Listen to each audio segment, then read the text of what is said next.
Hi, everyone. We're just giving our colleagues a couple of minutes to gather their coffees and join us in this room. We'll be getting started in just a minute.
Welcome, everybody.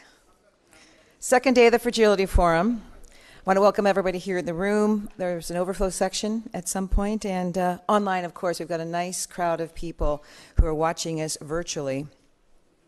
You know, we're kicking off the second day with an exciting question. What if? What if we could find the answer to the persistent challenges of fragility, conflict, and violence? Find out that FCV solutions lie right under our nose, if we maybe just look in places a little bit differently. or maybe even look in a place we never thought to look before. What if we rethought? What if we can rethink what's actually possible?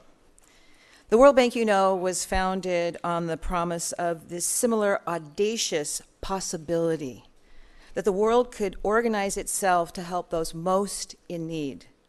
Now, more than ever, we have the need for very bold ideas: climate change, forced displacement, pandemics that seem to come out of nowhere and require very creative thinking. We've seen a lot of it, but we can certainly see more, and that's what we're looking at today. You know, in thinking outside the box, we also have to think outside of brick and mortar, roads, dams, technology, very important, but how about culture, sports, communication? It can be an equally effective tool in this FCV toolkit. All of this, of course, I haven't even brought artificial intelligence into the conversation yet. That is so many possibilities. But how are people applying that even now to the issues we're facing? So it is my pleasure and privilege to be here today at these lightning talks. We're going to take a look at 8 different speakers, and each one has a paradigm-shifting idea. In fact, they each have 8 minutes. This is like a teeny TED Talk, right, to get their point across. So first of all, join me in welcoming your 8 colleagues who are here today.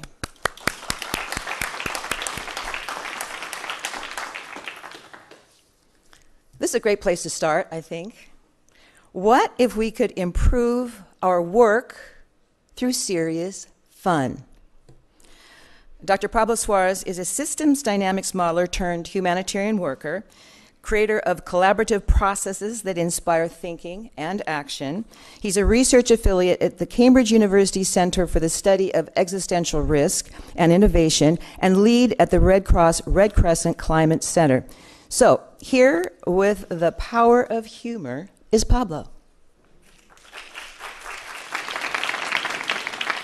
Thank you, Catherine. Hello, friends. So let's first push this button. We are here to ask questions labeled as what if. I imagine that some of you must be asking, what? Fun? What does fun have to do with conflict? It seems inappropriate to think of having a good time when talking about the serious things that bring us together, like fragility, violence, and so on. It has been my experience that fun is functional to help us accomplish what we need to accomplish when there's tension, when there's conflict, when there's disagreement.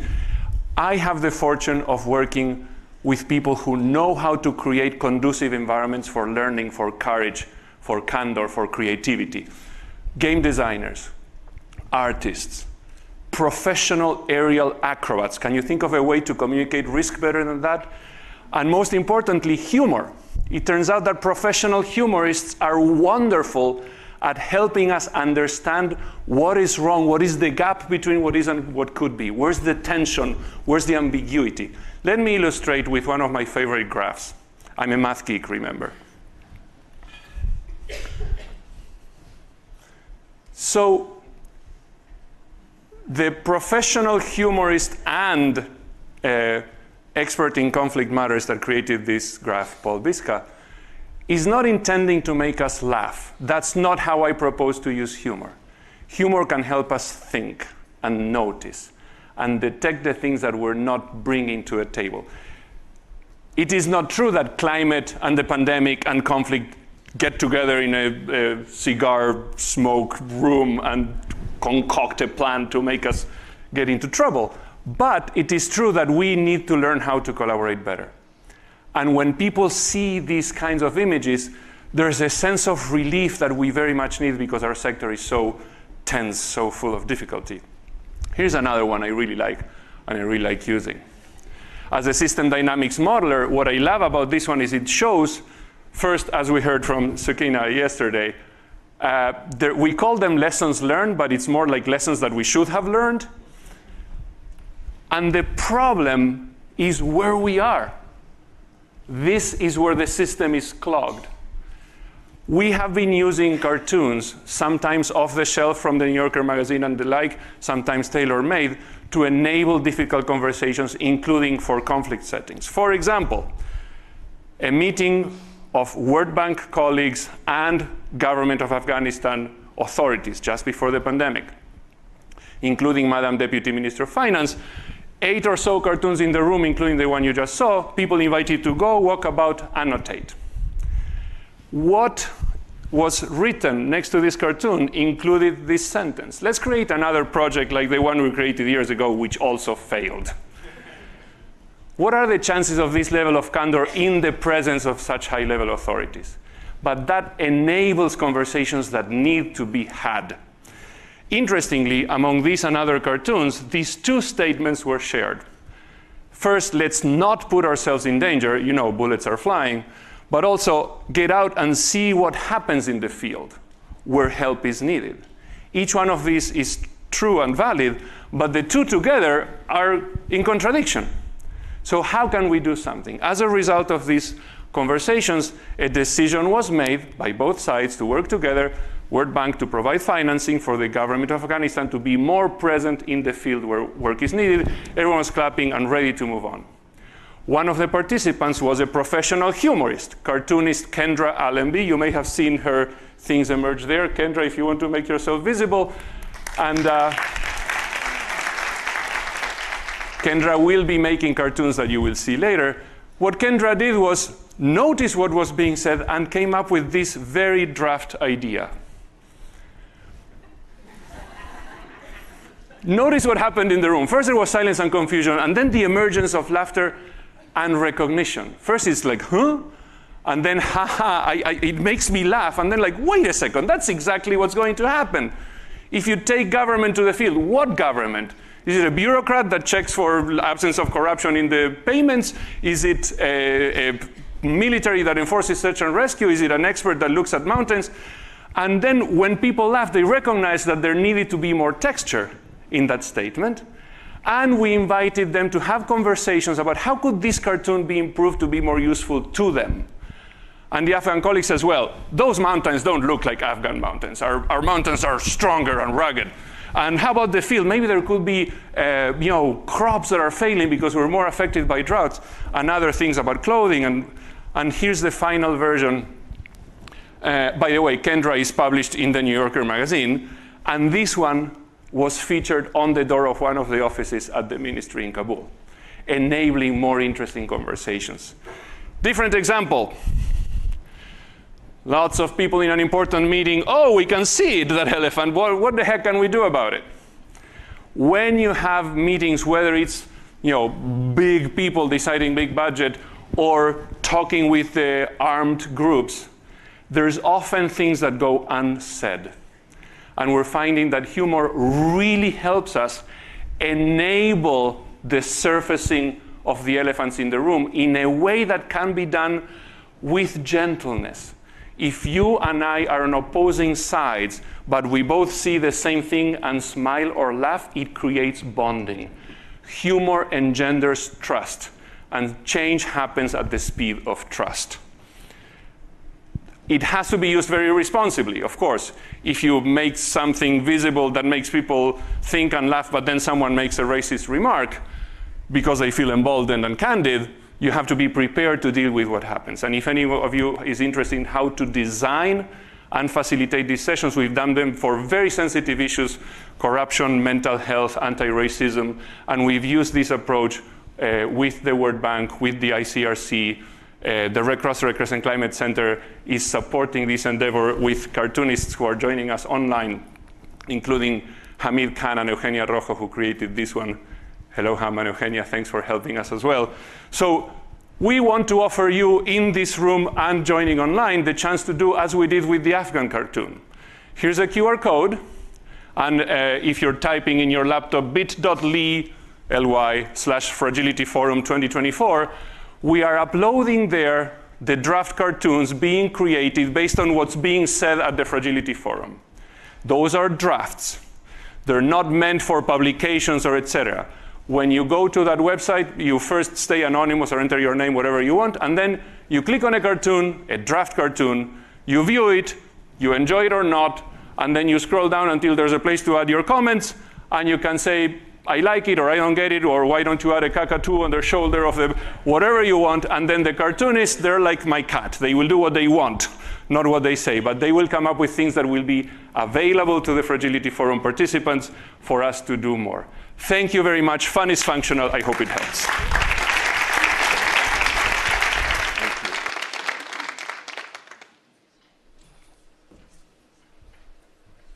Well, what a fun way to kick off day 2 of the Fragility Forum and the first of our 8 lightning rounds. And now the question is, what if countries were more like shopping malls? Now, this may seem like a kind of an odd question, but here to address it is someone who's going to explain to us how the model that helps develop and run shopping malls can actually be applied to countries and potentially very effectively. Alan Gelb is a senior fellow emeritus at the Center for Global Development. He was director of development policy at the World Bank and chief economist for the Banks of Africa. Alan, you have us all on the edge of our seats.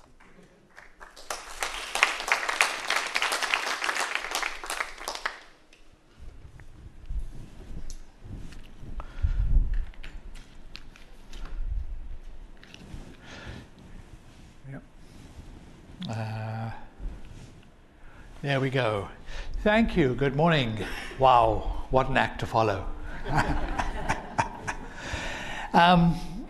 Firms are often reluctant to locate in countries that are emerging from fragility, but with the potential for growth. And because of a perception that the business climate is costly and risky, unreliable. And sometimes this is true. But sometimes there's more in the perception than in the reality.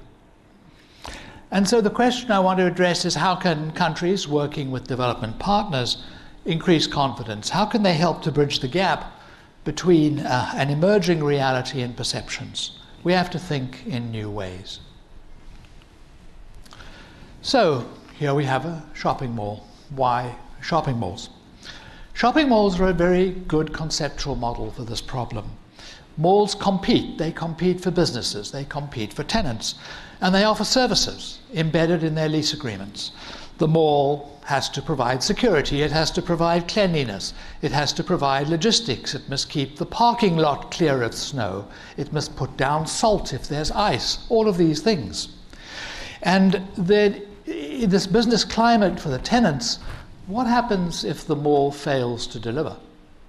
Well, the answer is a lot of things happen. It faces very heavy penalties. Firms may require compensation. They may break their leases and they may leave. Empty storefronts, the mall becomes derelict.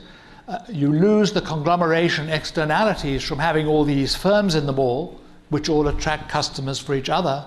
And the mall spirals down into a death spiral, right? And so the penalties of failure are very high. Mall owners cannot walk away from their failures. And actually it's the same for countries shopping around for investors to invest. And we should recognize that, and that's why our paper was called "Should Countries Be More Like Shopping Malls?" So we have 3 players. Firstly, we have the governments. Red tape, maybe that's what the governments are, we hope not. But they provide a platform of services. These services could be nationwide, they could be in a special economic zone, whatever. They may include land, security, power supply, logistics, customs clearance, VAT, rebate, you name it. Whole lot of services. What about the firms? They make a decision whether to enter or not enter. And they're going to pay for these services, rent, utilities, and so on. And like the businesses in the malls, the firms are benefiting from the conglomeration externalities. It's good for firms if other firms enter. And thirdly, you have development partners, maybe the World Bank, others, who are financing and helping to develop this platform and supporting it through policy and lending. So let's see how it works. Here we draw on another model, model of citizen charters. especially those that provide for automatic rebates of charges when the service falls below a particular level. There are a number of these charters. They're all a little bit different. And in our work, we give examples, certain states in Australia, in the US, in the UK, in India.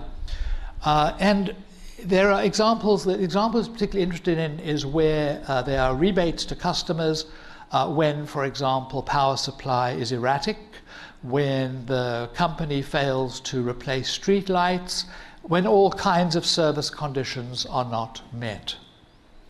And these are not compensation for losses, these are penalties, right, designed to focus the attention of the service company. So first of all, the components of the service platform need to be codified against agreed standards. And a lot can be codified, especially now with digital technology. A lot of logistical and other support can be codified and measured in real time. The project commits to these standards. The second, the funding from development partners, part of it is escrowed to create an insurance reserve. And if it's not called after a period, could be several years, it gets released back to the country for developmental uses. It can be spent on schools, on education, and so on. The firms may pay only a modest insurance premium. And third, very important, the policy pays out automatically when service levels are not provided to the guaranteed level. Again, this is not compensation for business losses. It's not feasible to estimate these for many, many businesses. And so what happens is that after initial calls, the guarantees have to be paid out of the escrow. And this means that the countries, the donor is still paying, not let off the hook. The countries lose this revenue, which otherwise would go into their development, and the firms get compensation. So that's why we call this a service performance guarantee. Now, there are three implications of this model that I want to flag here. First, a program of this type creates huge incentives to monitor what's going on for the government, for the firms, and for the donor. You cannot sweep your failures under the rug, just as shopping mall owners cannot sweep their failures under the rug. And it's very useful to ensure that performance can be recognized at a high political level as an objective. What about the firms? Well, they have some comfort in that somebody is willing to commit with hard cash to doing things, right? And they get a little bit of cushioning. If things go wrong, they're not compensated for their losses. And thirdly, this is, some of you will know the Program for Results instrument.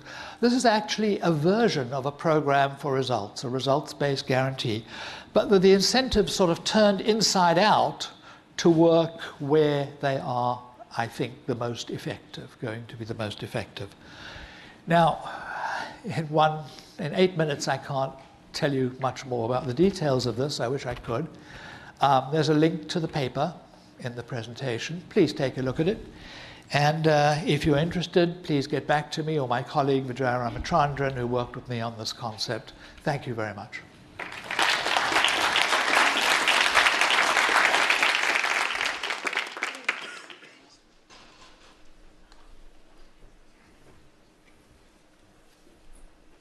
So now you know, right? That's what it means. I think it's fascinating. You know, that some of that stuff can be kind of technical and dry, but in that context, to me, it's so interesting. And I think it's that kind of thing that gets your creative juices, creative thinking going in a way you hadn't, and that's the whole idea here. So, what if? What if peace processes were led by women? Would the outcomes be different? Okay, that's enough. Don't bother. María Paula Prada Ramírez knows only too well how true it is that the negotiating process is often the first step towards peace, and always one of the most elusive. She's the visiting research fellow at Notre Dame. She worked with international organizations in Colombia, Germany, Sri Lanka, and the US. She was advisor to the President of Colombia's Truth Commission. And she's going to join us now to share her experiences, everything she's learned from it, and what we can learn too. Coming up, here she is, right behind me. Thank you. Good morning. Buenos dias. Buenos dias. So I would like to ask you, how many of you have children? Could you please raise your hands? Great. Thank you very much. Do you know that 20% of the world population of children live in armed conflict zones? Let's take a look at this map. Have you ever thought, what if your children were born in one of these countries? Or is it maybe the case for any of you? All my solidarity to you. My name is María, and I come from one of these countries. I had the opportunity to study economics in Europe. And 18 years ago, when I was considering to enter the pharma industry abroad, my uncle got killed by the FARC, Revolutionary Armed Forces of Colombia. That was the very moment in my life when I decided to engage in peacebuilding, with one unique purpose: to prevent other families to undergo this suffering and this injustice. My uncle was not in the battlefield. He was not an armed actor. He was an ordinary citizen of Colombia. I'm also the mother of 2 daughters, and I don't want my daughters to have to leave the country because of fear for their life, and to turn out to be a number of Colombians' migrating list. I want them to have the freedom to decide if they want to travel and discover this world, but for the most, I want them to be able to travel and discover their homeland, Colombia. So let me tell you a little bit more about Colombia. Colombia is a fascinating country, situated at the north of South America, rich in flora and fauna, the second most biodiverse country in the world after Brazil. Maybe you heard a little bit about Colombia in this month because 80% of the flowers that were available for St. Valentine's Day in the United States were imported from my country. And we are classified as an upper middle income country. So one could say in Spanish, Colombia is an encanto, as in the movie. However, behind all this beauty, there is also a painful story of my country. Colombia is one of the most unequal countries on the earth, and it has experienced 60 years of armed confrontation. It has a diversity of actors and a very complex dynamic that I won't be able to explain to you today in 8 minutes. But I just want you to keep in mind this. 19% of our population has been victim of this armed confrontation. That means 9 million people. That's approximately the size of Austria, or Togo, or Ho Chi Minh City, or Chicago. They have been affected by this armed conflict, and these are the persons that we name victims, or maybe in this field, survivors. We have undergone 12 peace processes since 1984, and the last peace agreement was signed 7 years ago between the Colombian state and the world's oldest guerrilla, the FARC, those responsible for the death of my uncle. According to the University of Notre Dame and the Kroc Institute for Peace Studies, this last peace agreement is the most comprehensive ever signed worldwide. So what have we learned in Colombia about peace and conflicts that I can share with you today? Let me share 5 points. We have learned that women have been disproportionately affected by war, and that is true for Colombia and worldwide. In Colombia, women were attacked by all armed actors. Why? Because whenever you attack women, they decide to leave their house, they bring their family members with them, they leave the territory empty, and that makes it easier for dispossession and territorial control. Second, we have learned that our social fabric would be more destroyed if women would not have been there to connect families and communities. In Colombia, indigenous women, Afro-Colombian women, and peasants withstood the impacts of the war. They went to face their armed actors to bring back home their forcibly recruited children. They guaranteed food sovereignty for the families and the communities during the confrontation, and they permanently advocate for a political solution to the armed conflict. Third, we have learned that the direct participation of victims or survivors during the last peace process, 60% of them were women, allowed the state actors and the FARC to recognize the brutality they have done and the effects that that will have in our society for generations, but also that allowed them to recognize publicly and to begin to repair in order to advance towards non-repetition and towards reconciliation in Colombia. Fourth, we have learned that peace building begins before a peace negotiation, but that it also continues after a peace agreement. Knowing that, women in Colombia have led a diversity of peace initiatives in our current history in Colombia and in exile, like this top manufactured nowadays by former combatants of the FARC as an economic initiative for reintegration. And last, we have learned that women, especially women who have been victims and survivors, are change agents, agents for peace and reconciliation, like Ángela, Alejandra, Carmenza, Aida, Berta, Pastora, Patricia, and Carmen. I have to thank them all. It is therefore for me not surprising when international comparative research argues that there is a positive relation between the qualified participation of women in peace processes and the quality and the sustainability of peace agreements.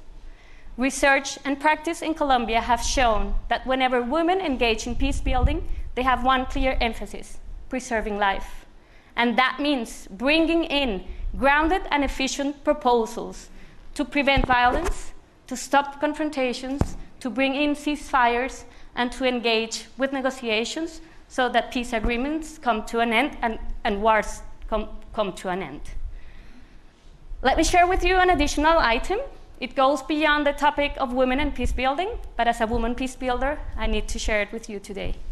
We have also learned in Colombia that despite all domestic efforts to come forwards toward having a more just and peaceful society, sustainable peace in my country also relies on an international political will towards the recent approaches that we have to the so-called war on drugs and the industry of arms. Now, let me tell you what I have learned from my daughters. I have learned that the well-being of Flora and Marieta depends on the well-being of all Colombian children. That includes the children of the victims and the children of the ex-combatants. And whenever I look at this globalized world and I take a look at the news, that also includes all your children. I have therefore learned that I have to raise them to be empathetic towards human suffering and to always raise their voice for human dignity. The UN has shown that the world is undergoing the highest level of violent conflicts since Second World War. In my country, if we were to honor each of the victims that we have had with 1 minute of silence, we would need 17 years of silence. Today, I have decided to raise my voice to honor them, and I hope this talk will inspire all us to echo women survivors' demand to stop wars instead of empowering states to win them. So, Michael, thank you.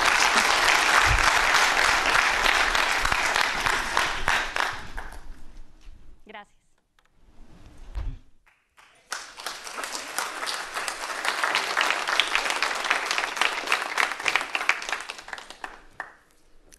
Well, I think we learned many things about Colombia, and I think more broadly, we're just given a wonderful primer about the role that women have played, can play on the ground, particularly in these areas of so much conflict and so much violence. Thank you again for sharing all of that with us. So, what if? What if every refugee and displaced person had access to a bank account? Maybe you haven't thought of that, right? Don't we all have bank accounts? And even in a country like that, maybe it's hard to get one. But we want to find out now why this matters so much and how it's actually potentially possible to achieve it with Leona Vaughn. She's the Vulnerable Populations Lead for the Finance Against Slavery and Trafficking Act, the FAST initiative at the UN Center for Policy Research. And after this, you may never look at a bank account again.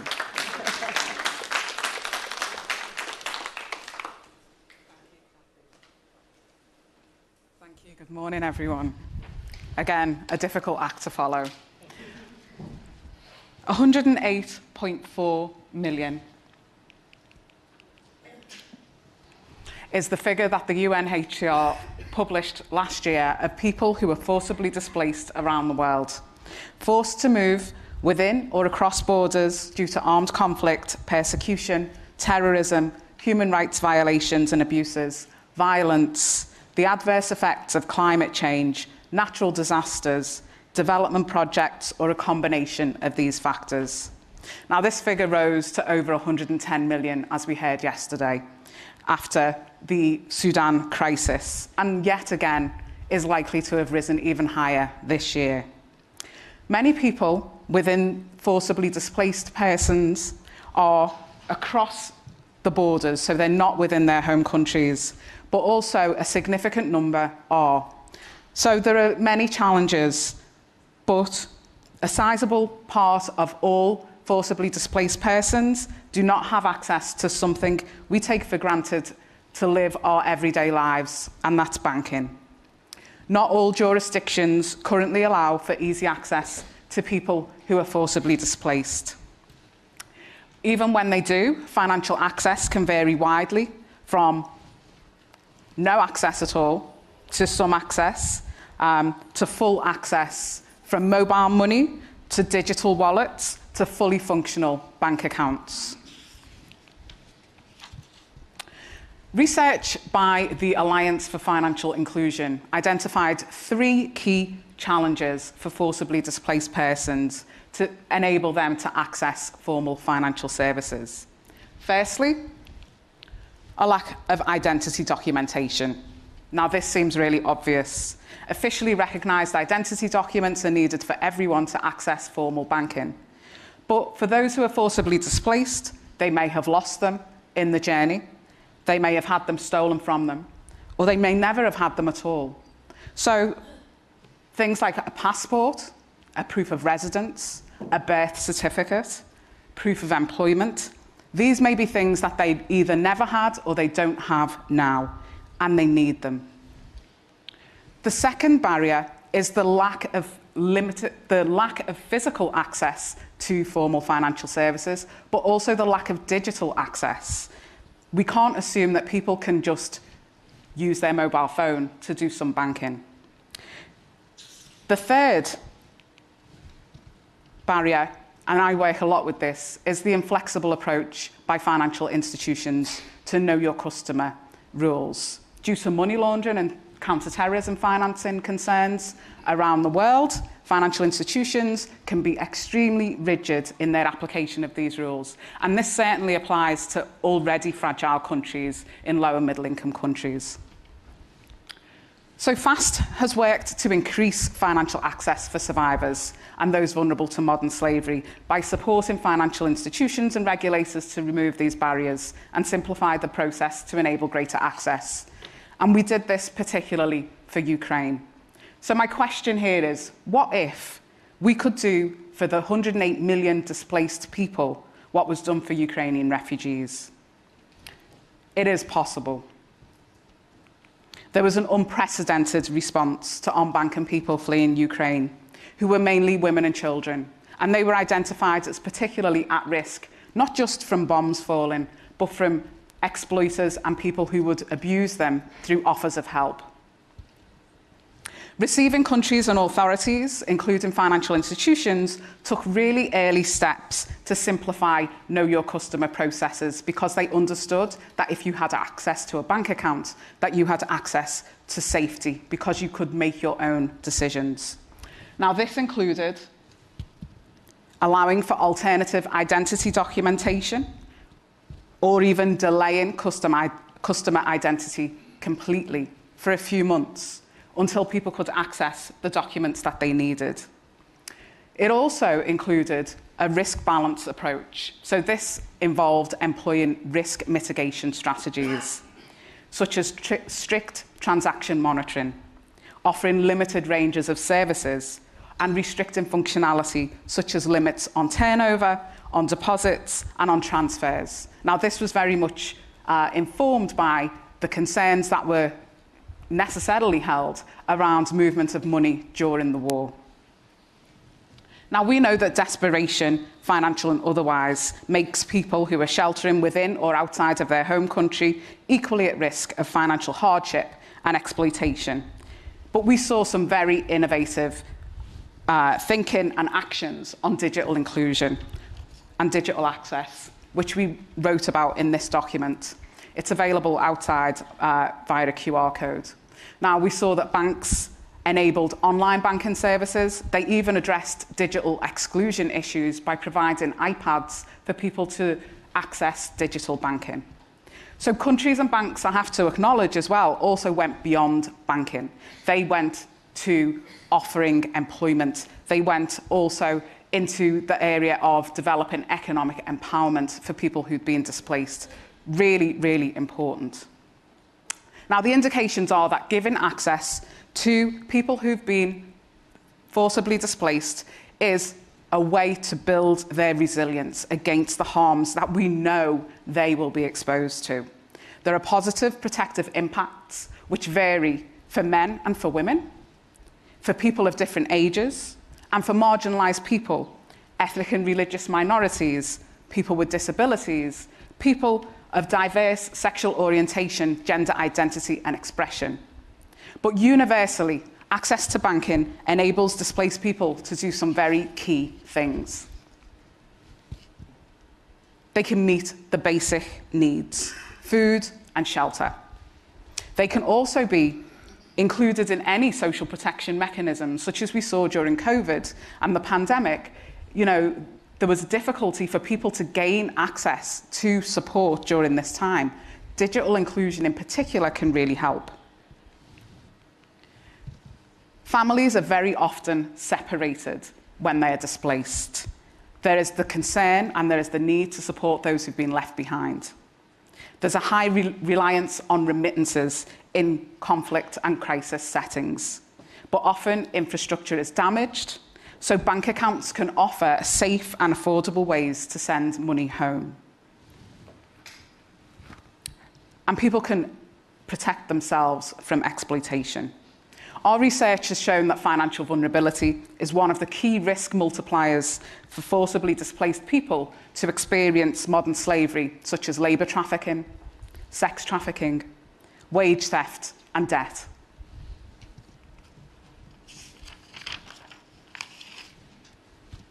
So, what does this mean? If states gave all forcibly displaced people access to bank accounts, harnessing all the various providers and digital opportunities that exist, they would help improve the quality of life overall for forcibly displaced people. They would be contributing to achieving the Sustainable Development Goals. 2030 is right there, in multiple ways. They will increase protection and reduce risks of exploitation and abuse of displaced people, especially the most vulnerable.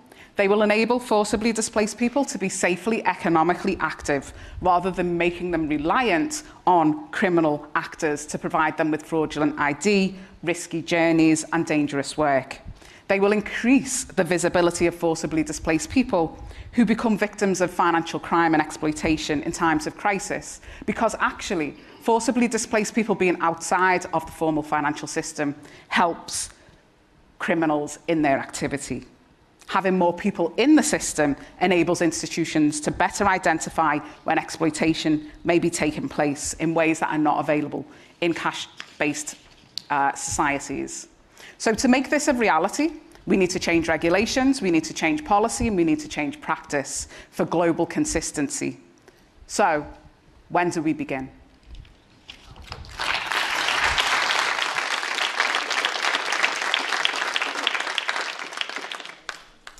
I guess to a certain extent, it's also a challenge to all the bankers out there, not just here, but everywhere, to realize that not just the responsibilities you have, but the opportunity you have to take the industry you're in and do something so helpful with it, something that could be, again, it seems like a banking account, a checking account, we all have them, but in some places it seems to me it's part of your survival. Thank you so much, Leona, that was great. So, what if engaging former violent extremists is the best way to prevent violent extremism? Think about it. The forcibly displaced, Leona was just talking a lot about that, are such an important area of focus throughout this forum. What about the fighters, though? As active conflict subsides, how can they get integrated back into society? And potentially, ultimately, if you want peace, this has to happen. Dr. Khalid Qasser is the founding executive director of Global Community Engagement and Reliance Fund. He believes we're looking the wrong way. So let's welcome him now.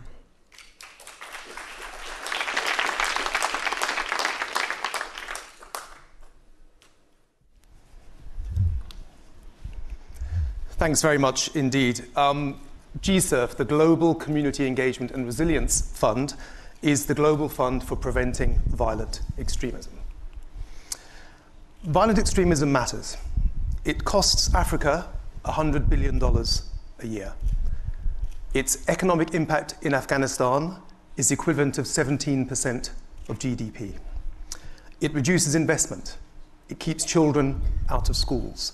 It impacts in particular the human security of women and girls, and it undermines political transitions.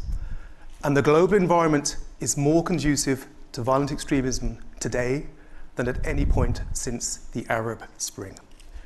Preventing violent extremism is at an absolute premium, and innovative solutions are urgently required. What if engaging former violent extremists is the key to preventing violent extremism? Even as the risks of radicalization are increasing around the world, increasing numbers of violent extremists are also disengaging, deserting, and defecting. At least 15,000 people, fighters and their families, have now left the camps in northeast Syria. A further 45,000 people remain to be returned. Last year, we estimate that 3,500 people defected across the Lake Chad Basin. A further 600 people left Al-Shabaab in Somalia. There are increasing numbers of people leaving the Abu Sayyaf group in Mindanao as well. Globally, it's estimated that 15%, that within terrorist groups around the world, there is a 15% turnover per year. There is a flux and a churn through terrorist groups. The reasons cited for people leaving terrorist groups include a breakdown of leadership, exhaustion, hunger, fear, unmet expectations, disillusionment, loss of public support, family reasons, renewed trust in the government, a desire to live a normal life, a desire to clear their name, and for many people, aging as well. So on the one hand, rising risks of radicalization around the world. On the other hand, historic highs of people disengaging and returning. Are those two trends necessarily independent? What if ending the cycle of terrorism for one person could stop it from starting for another? Former violent extremists have a unique insight into radicalization and recruitment. They understand the processes better than us. In some of the programs that my organization, GCERF, supports, we are now using former violent extremists as advisors to help us understand the local context. Let me give you an example from Nigeria. We've understood for many years in Nigeria that one of the main drivers of radicalization and recruitment is unemployment. And therefore, we've spent a lot of time in our programs getting people back into work. But former violent extremists tell us that in Nigeria, the single place where you're most likely to be recruited by a violent extremist group in the community is the workplace. Paradoxically, getting people back to work may make them more vulnerable, not less vulnerable. And that's an insight you can only gain from former combatants who understand the process. Former violent extremists are also in a unique position to explain the consequences of joining terror groups. You won't be surprised that most programs on preventing violent extremism focus on the positive: social cohesion, community agency, equal access to opportunities, building a sense of purpose. Here, I think we really need to rely on former violent extremists to explain the alternative to those positive messages. Here is the power of storytelling and perceptual contrast. We, as human beings, better understand the difference between two alternatives if they're presented one after another. Hearing first from somebody who's been radicalized online through misinformation is the best way to make sure that that a subsequent course on critical thinking is as effective as possible. We need the experiences of former violent extremists to make sure that our programs are actually having an effect. Of course, the critical priority before trying to mobilize former violent extremists to help others is to make sure that they themselves are reintegrating and rehabilitating. That's what we have to do first. Make sure your own oxygen mask is fixed before helping others. One approach to rehabilitation and reintegration is case management. Here you try to link individuals to the range of services they require: social, legal, political, economic, clinical, psychological, and so on. This is a labor-intensive and expensive exercise. It works best where you have limited numbers of people and a lot of resources. An alternative is the community-based integration approach. Here, communities take the lead.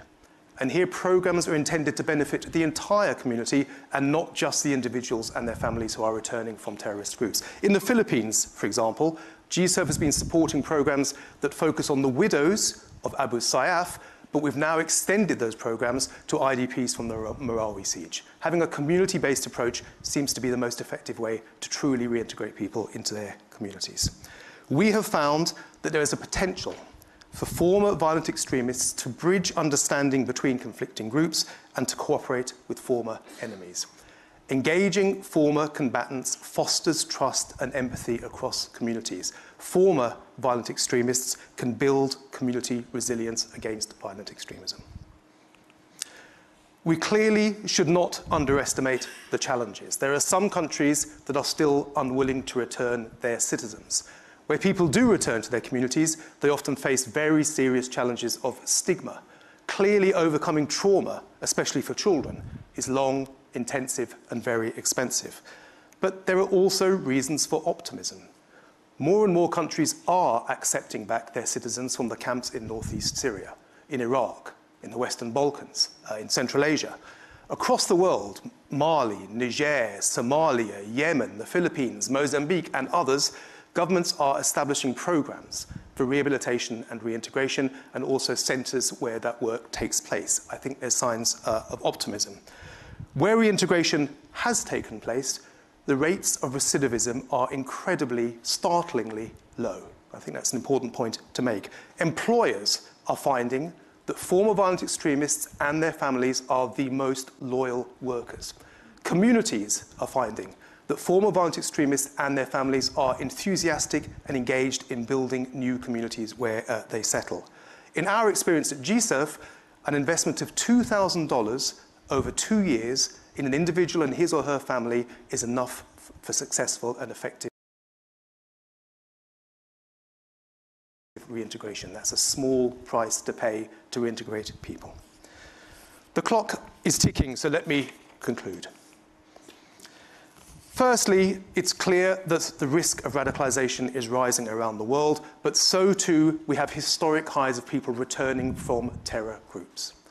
Plainly, the focus initially has to be on the rehabilitation and reintegration of those people, those individuals and their families, and the challenges to achieve that should not be underestimated, although there are signs, I think, of optimism. But we've also found that working with people who are being rehabilitated and reintegrated may be a way to prevent others from becoming radicalized in the first place, through mobilizing their unique insights, their unique experiences, and their unique commitment to rebuilding their communities. Rehabilitation and reintegration are currently viewed as challenges. We believe that beyond this challenge, potentially lies a very powerful solution. We believe that rehabilitation and reintegration may have a very significant multiplier effect. Engaging former combatants, therefore, is not just about their redemption, it is also, we think, a strategic approach to preventing violent extremism. Thank you.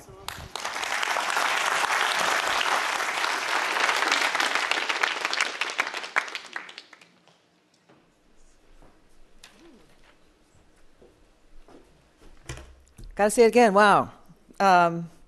You know, it's just so interesting listening, Khalid, and you think of violent extremists and you feel anger, fear, so many things, and after listening to you, I feel like I see people who are in a situation and many of them want to change it if they can. This is, to me, a very, very powerful message, and actually not just a method, but a message, I should say, but methods that can be taken, and very happy to hear all about it today.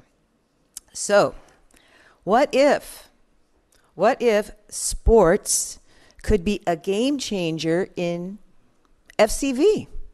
Really? Well, many of us love sports. We go see them all the time, right? But if you look to Africa, Africa is becoming a hub of international sports, and Mbiakop has emerged as one of its leaders over the decades. He's been involved in just about everything that's happening in Africa as the chairman of African Sports and Creative Institute, that's ASCI. His career, this is his career, it's the way he describes it and explains it to us, blends all his expertise in sports, business, deep connection to Africa, to talk about and actually moving in the direction of uplifting sports and entertainment ecosystems across Africa. And we talked about getting a different kind of tool in the toolkit potentially. Well, he's one of the people we're talking about. And here he is. Thank you.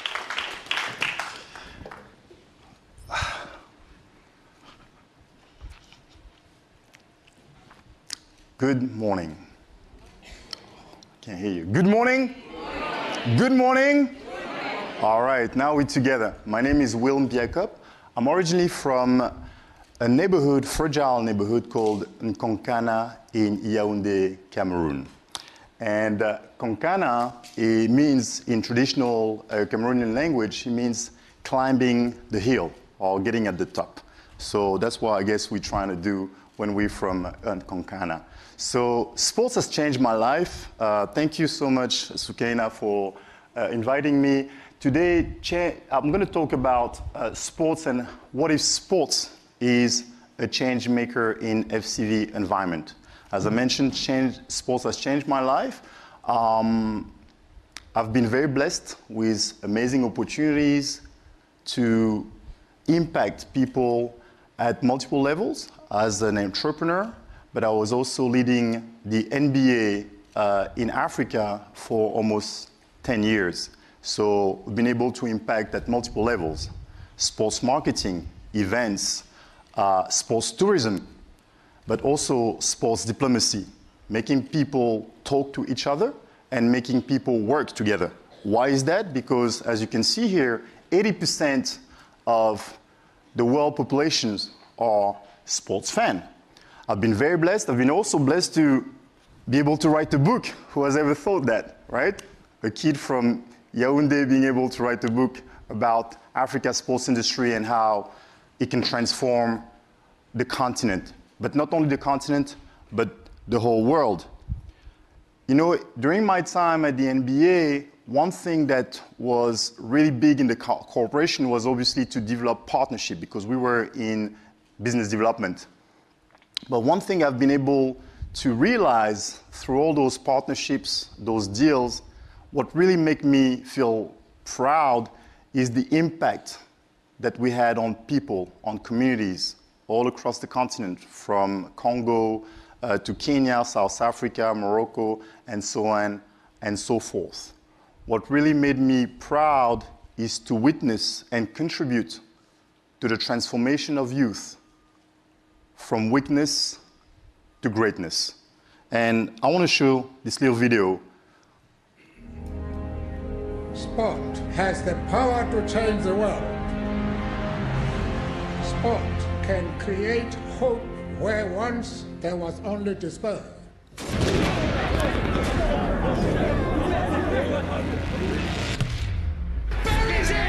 Chelsea win the Champions League! My country has suffered a lot. I try to make a different Ivory Coast. Salut Messi! I've been through a lot. I've been through hell. Francis Ngannou's next level. Oh, it's unbelievable. I was homeless. I didn't have nobody. I got in trouble with hanging around the wrong people. F.A. Obata, best story in football. Obata, yes! You know, win or lose, it's like life or death for me. They raised me for who I was. He's being punished for being too fast and not conforming to Western standards. Other people's perceptions of me is their own problem.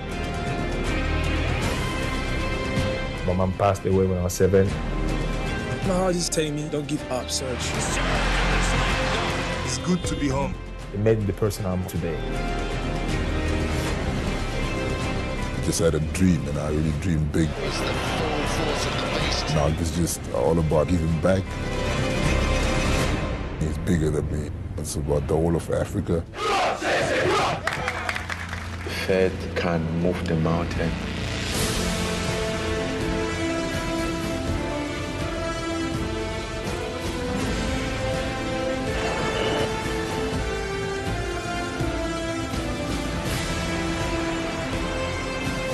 They are heroes, they are champions, they are valiant, and they deserve the world's recognition.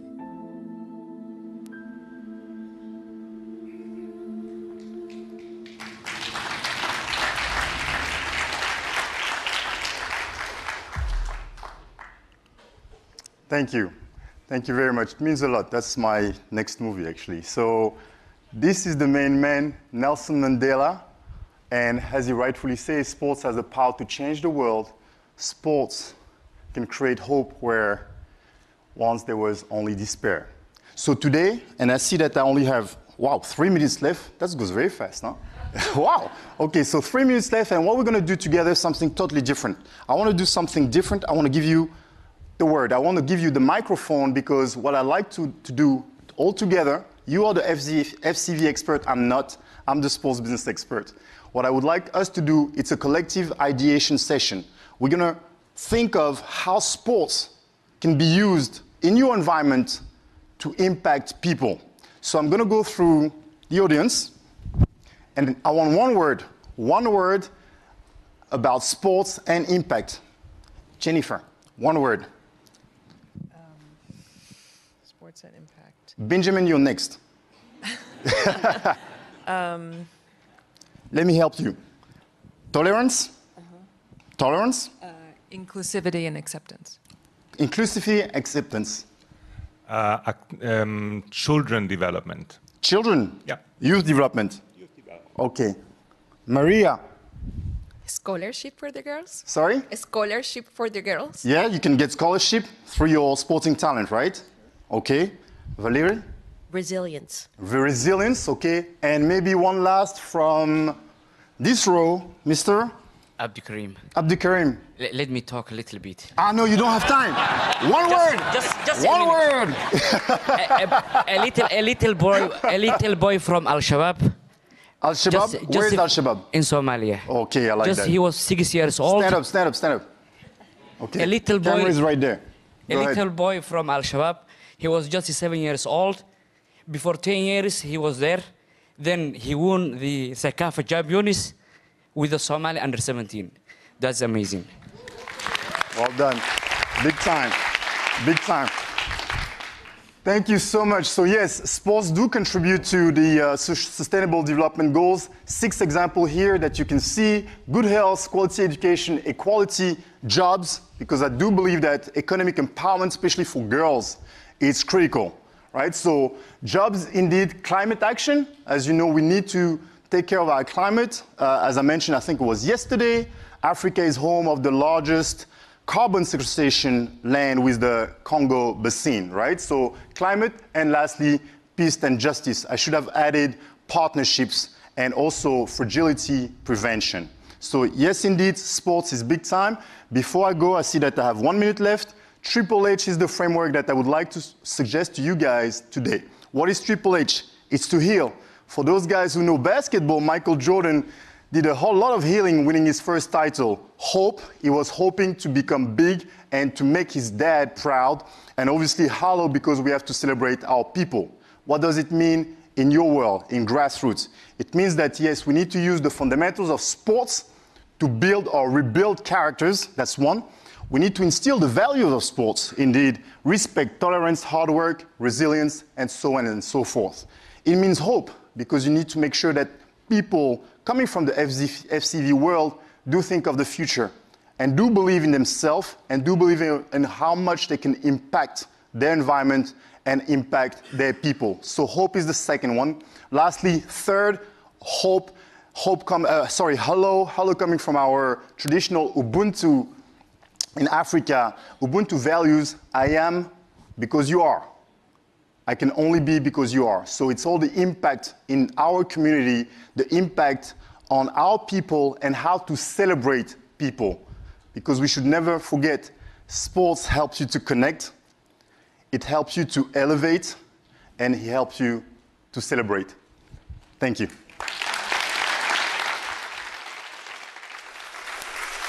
So when's the new movie out? Sorry? When's the new movie out? Oh, the movie is going to be out next year, hopefully. We're negotiating now. Okay. Thank you. Thank you. That was, wow. And I want to see that movie. I mean, even if you're not a sports person, how do you not want to see a movie like that? This is to me one of the, it's so important, again, broadening the toolkit, making it deeper, looking at things that we haven't looked at before. I would think for all of you who are in this field, this would be exciting to open your horizons and your imagination, and maybe on your imagination, Will puts it right in front of us. So, okay, another very exciting. What if machine learning could supercharge our projects?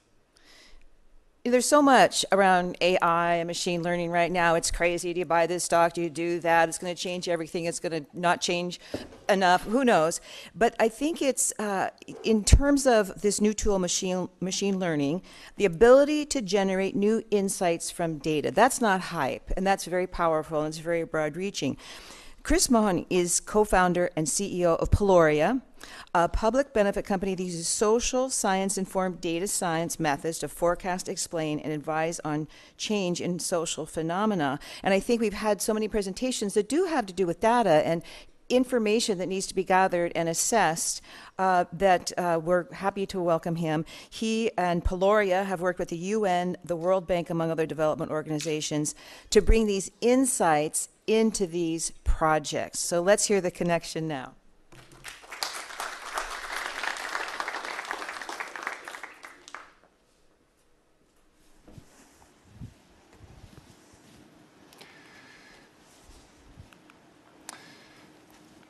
Former US Secretary of Defense Robert McNamara, also former president of the World Bank, he described the fog of war as war being so complex, it's beyond our capacity to understand all the variables. But what if AI could demystify the fog of war? Let's have a think about this person walking down the road. What is informing his behavior, right? He's seeing change in the built world, the social world, some petrol prices, the natural world, the climate's changing.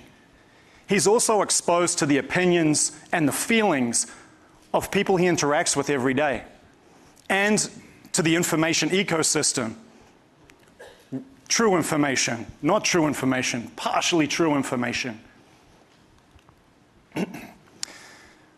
What Robert McNamara was describing was the almost impossible nature of trying to understand how all those phenomena compound or mitigate one another, how that compounding and mitigating relationship changes all the time. At Peloria, we've developed a method which identifies and ingests data representing dimensions of the natural world, the social world, and the built world, and leverages the vast swathes of online language metadata from online news, from social media, about all of these things. Then we lever the cognitive capacity of machine learning models to identify the constantly changing configuration of reality and perception of it, to better forecast change in social phenomena like migration or violence, but also to identify the comparative significance of these different dimensions of reality and perception of it and driving change. And that's precisely the kind of advance in terms of data that can enable us to do development better. But of course, we can't just throw the kitchen sink at it, so to speak.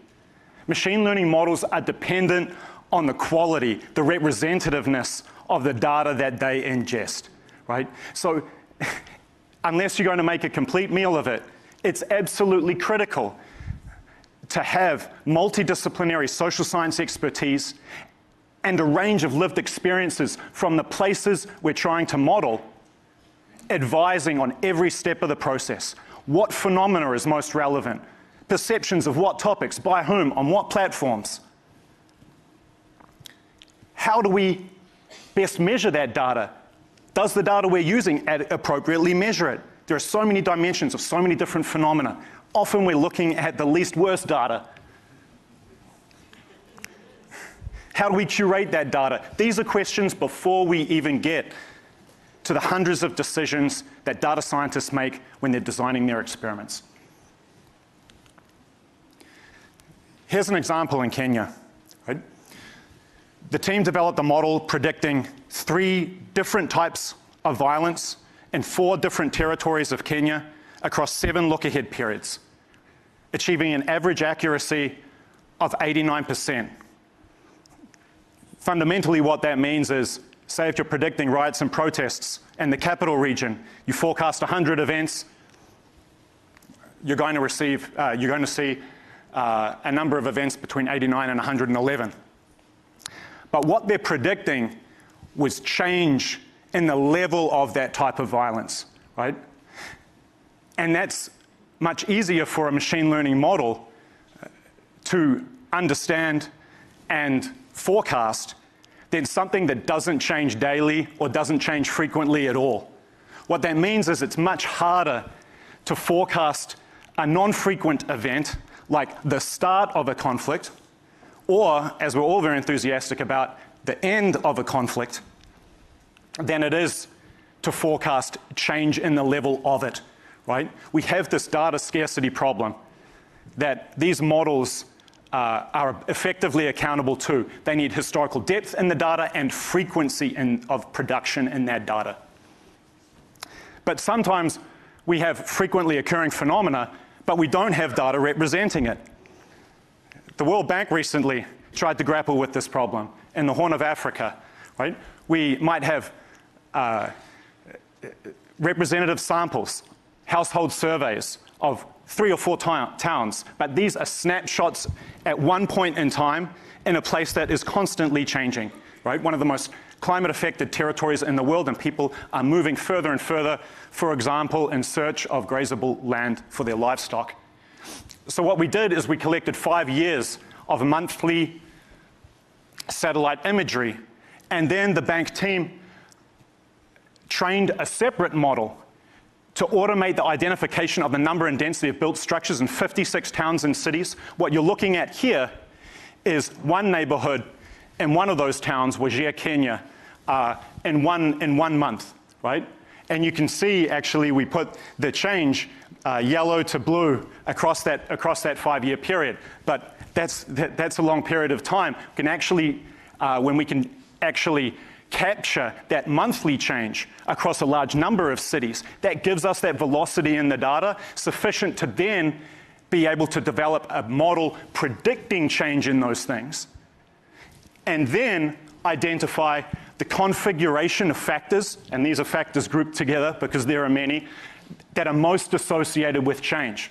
Now, the power of that for development is that it enables us to have greater precision as to what we do, at what scale, where, when, with whom, and how we communicate about it, right? To optimize the development impact of the finite resources that we have.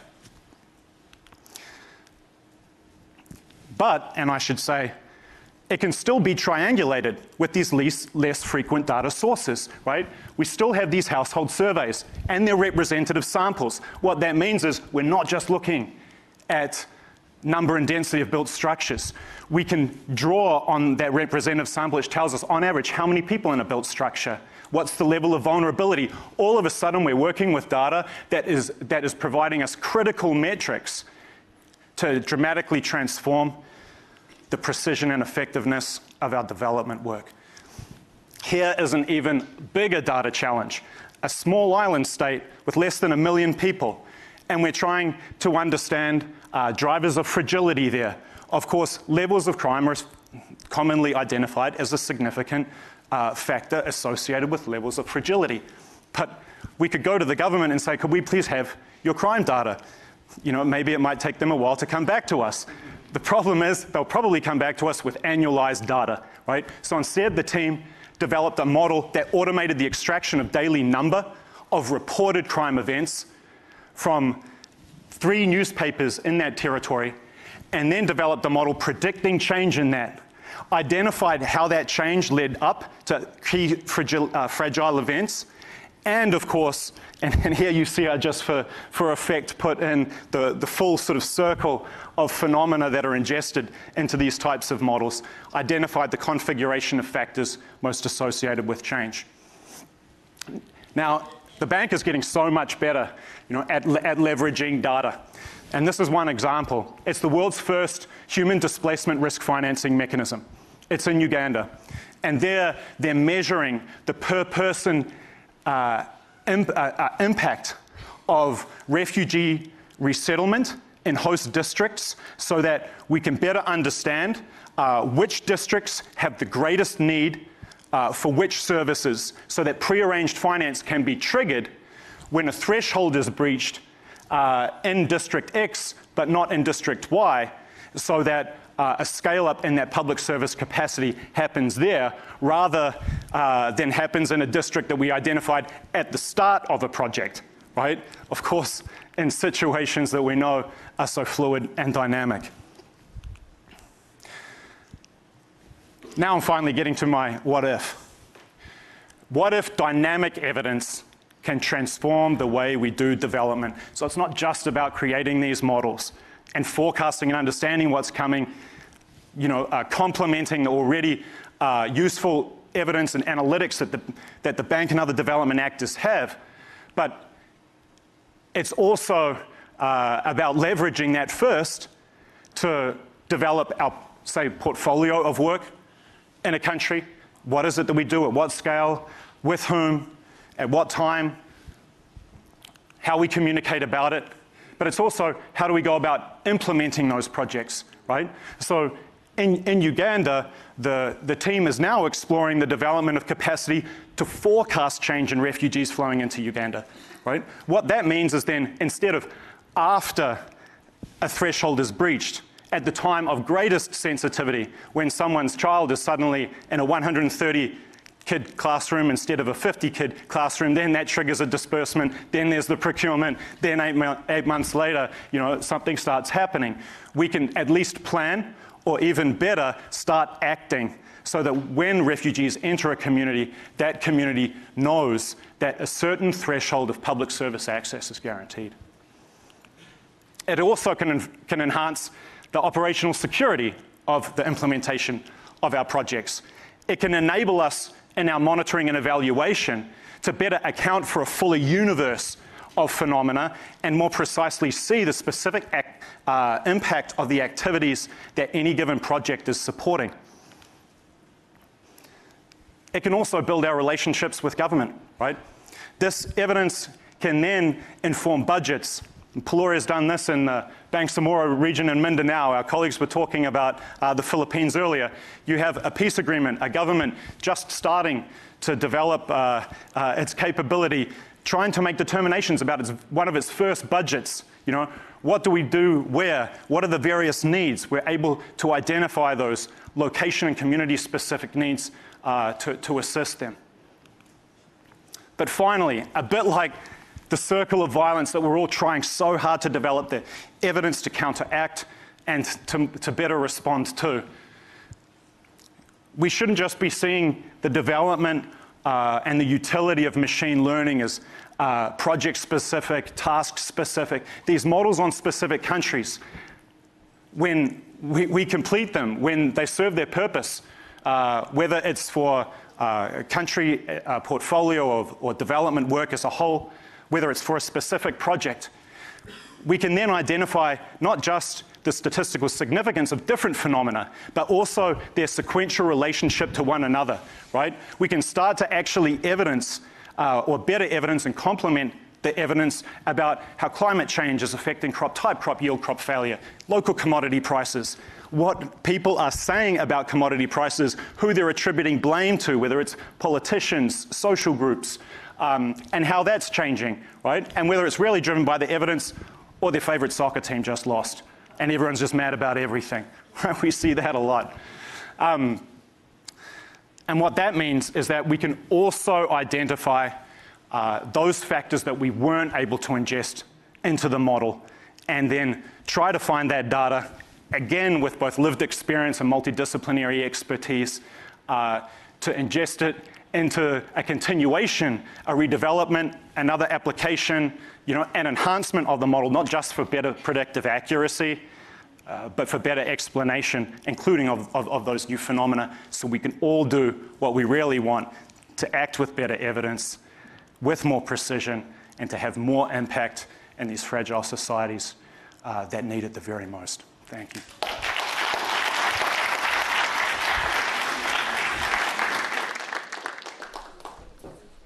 Hey, as long as someone else knows how to program it and run the machines, that's Chris Money. I'm sure everybody in this audience will say, great, this sounds so helpful, particularly working projects are big, and even if they're small, there's so many moving parts. It's wonderful to hear, and it makes me a little more hopeful about AI and machine learning and all it's going to do for us potentially. So, terrific lineup. How many different things we've heard today, and I know I'm going to walk away with, ooh, I want to look at more at that or get in touch with that person. I just bring it to me. Whenever I come here, though, World Bank, these events, I feel this, you know, and I think you guys do too. There's just so much energy, and it's a wonderful, wonderful get together. And what more wonderful way to wrap this up than with UN Goodwill Ambassador Mary Maker. She's a South Sudanese refugee. She's been supporting UNHCR since 2018. She fled her war-torn country as a child, found security and hope in attending school in Kakuma refugee camp in Kenya. She's since become a teacher of young refugees in her community. She sees education as an essential tool for rebuilding lives, empowering a generation of girls who are too often denied entrance into the classroom. Mary's going to close us now with a reflection on the power of thinking big, and it's so wonderful to have her here with us today as we wrap up this wonderful event. Mary. Thank you. Dang, that's a really hard one to follow after everybody. So I hope you're all not exhausted. I will try to bring the message home. Okay, so what if refugees do not have to be fragile? How do we win out of fragility as refugees? I looked at the word fragility from the dictionary, and fragility is the quality of being easily broken or damaged to be delicate and vulnerable. And I'm looking at all these words: vulnerability, home, fragility, refugee, poverty. And it comes to a realization that fragility is my entire existence as a child. I remember when I first left South Sudan as a little girl, me and my younger sister and my mother, moving from one village to the other, trying to find a secure place to call home. And our first stop was in Dima in Ethiopia. And my mother did not want to fathom the idea of having to cross a border into another country and making it home. She was still feeling like she needs to go back home. In this refugee camp in Ethiopia, thousands of refugees packed. And she knew we were not going to survive in it. So we had to go back to South Sudan so that we make our way to Kenya through the Kenyan and South Sudan border. I remember when we first got into Lokichogio, this truck, all refugees trying to get onto this one truck, and I hold on to my mother's hem, and I know that I hope I'm not going to be hearing a gunshot anymore, that I get to be safe and secure. That is me as a child, trying to fathom death, trying to fathom like having to assimilate, moving from one village to the other, learning languages. I hated learning languages because it reminded me that I don't know home and I don't know where I'm going to. For my mom, it was a different case. For her, I would watch her eyes, and she's tearing up because she knows the moment she crossed that border, there's no going back. She'll become an immigrant, a refugee, displaced, the names that she didn't want to be associated with. Because for her, she was a mother. She looks at everybody in the camp. These are fathers, these are soldiers that have lives back home, and all of that has been stripped away from them, and they're now refugees. Here's how I experienced the refugee camp as a child. I got into Takwal Nursery School for the very first time. My mom is dropping me off. She's scared, and she doesn't even want to accept that I'm finally starting to make a home in this new refugee camp, that I'm going to school and to learn.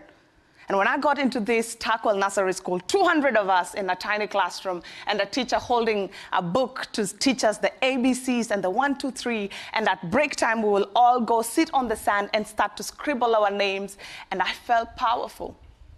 Here's the crazy thing about fragility. When you're in it, you don't know it. Because you have been absorbed into fragility, and you don't see the future out of it. After school every day, which started from 9 to 12 p.m., I'll go back home.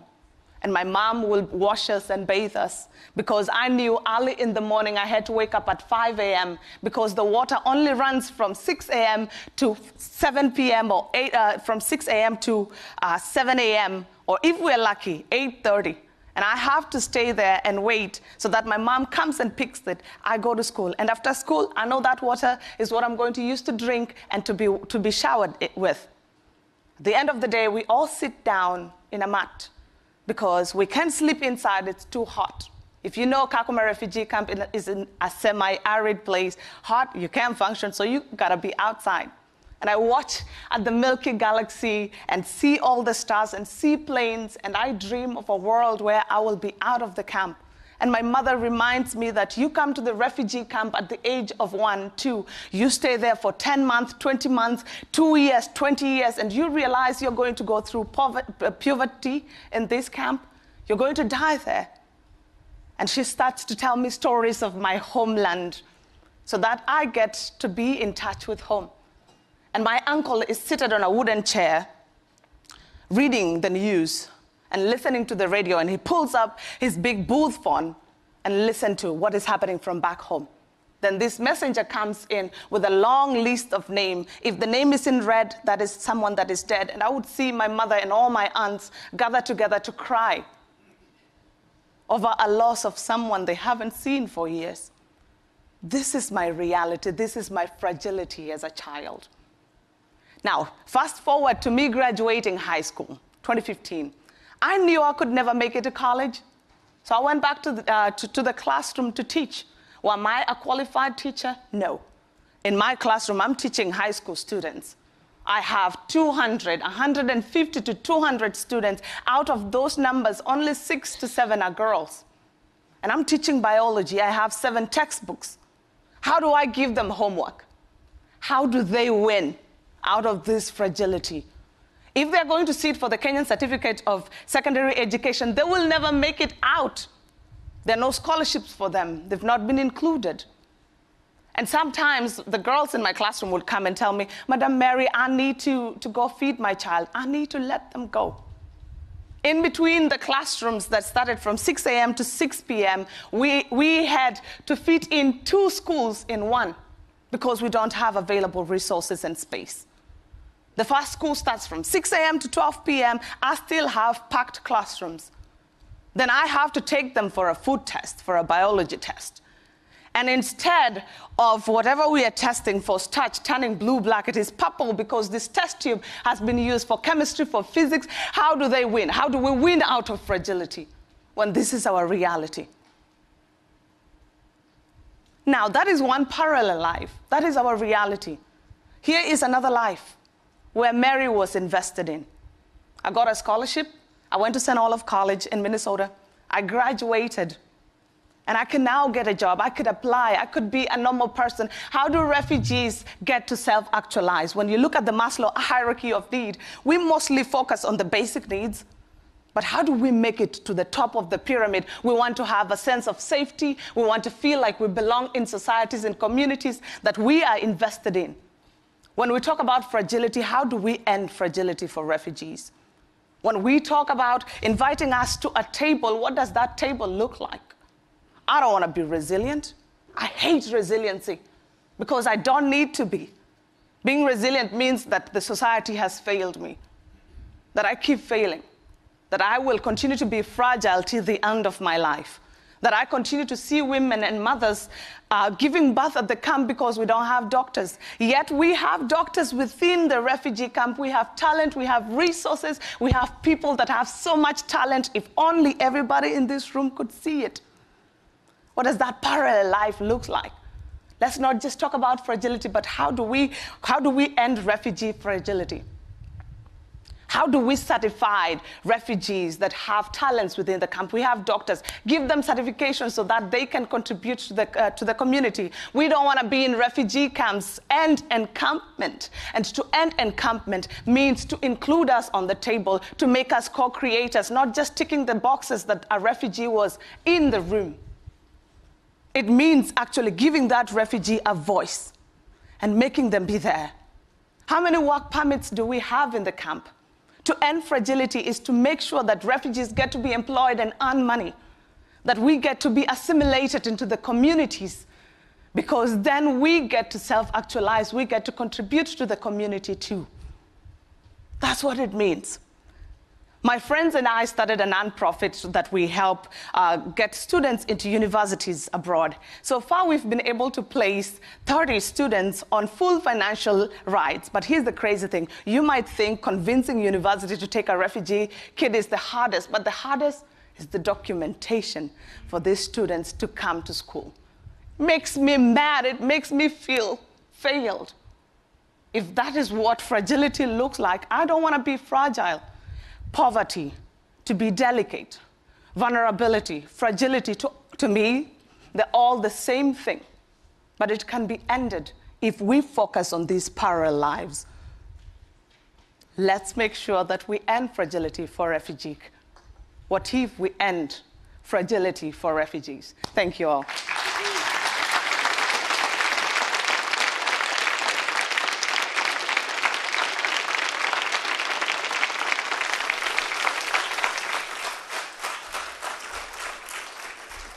And I just keep thinking how that's not fragility, that's strength. That's major strength and resilience and a very strong will. So we're wrapping up. Thank you so much. It's been wonderful spending this time with you. I think it was a very special moment in terms of this FCV group and the kinds of things you're doing, the kind of presentations you're making. I just want to compliment the team who put this all together. It's incredible what they've done. A lot of work, a lot of it has gone into this. So again, thank you, Mary. And have a couple of announcements to make. One, I forgot to make earlier, and that Khalid Kosser is going to be moderating a panel. Remember, he was question, what if 5, I think. Moderating a panel on rehabilitation and reintegration as a path to preventing violent extremism. It's tomorrow, 11:15 a.m. It's in MC 2-800, and I think he presented so much information. Everyone would love to just get more details on how this works. It's really intriguing and kind of almost enticing to know just exactly what's going on here. So don't forget that. That's 11:15 with Khalid Kosser tomorrow. That's Friday. And one more thing I'd like to add. Coffee. You ready for some more? It's on to my left, out there in the lobby. The what-ifers are going to be out there ready to talk to you, and so feel free, don't be shy. Obviously, this is their passion, all the things they're talking about, and I'm sure they'll love to share it with you. So again, thank you so much. Have a great rest of your day. I look forward to seeing you all again, maybe another What If. Thank you.